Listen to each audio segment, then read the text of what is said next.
உங்களோட ஸ்மார்ட் போனே உங்களுக்கு ஒரு சூப்பரான இன்கம் சோர்ஸ் கிரியேட் பண்ணி தரும்னு சொன்னா உங்களால நம்ப முடியுதா?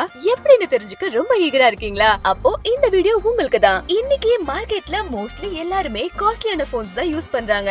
ஆனா அந்த சர்வீஸ் பண்ற ஸ்கில் டெக்னீஷியன்ஸ் ரொம்ப கம்மியா இருக்காங்க. இந்த ஹை டிமாண்ட் ஸ்கில்ல ஜஸ்ட் 15 நாள்ல கத்துட்டு மாசம் 25,000ல இருந்து 40,000 வரைக்கும் earn பண்றதுக்கு ஒரு கோல்டன் ஆப்பர்ச்சுனிட்டி இருக்கு. இது மட்டுமா, இந்த ஸ்கில்ல நீங்க லேர்ன் பண்ணிட்டு ஓனா மொபைல் ஷாப்பே ஓபன் பண்ணலாம். வெபென்யூ skill academy Chennai proudly presents 15-day advanced mobile repairing course. கோர்ஸோட ஃபீ just 12,999 மட்டுமே. பிளஸ் வெளியூர்ல இருந்து வரவங்களுக்கு அகாமடேஷனும் ஃப்ரீயா பண்ணி தராங்க. வேற எந்த இன்ஸ்டிடியூஷன்லயும் இந்த மாதிரிலாம் ப்ரொவைட் பண்றது இல்ல. ஒரு பேட்ச்க்கு வெறும் 10 மெம்பர்ஸ் மட்டும் தான். So don't miss this chance. For further details கீழ இருக்கிற லிங்க்ல இப்பவே ரெஜிஸ்டர் பண்ணுங்க.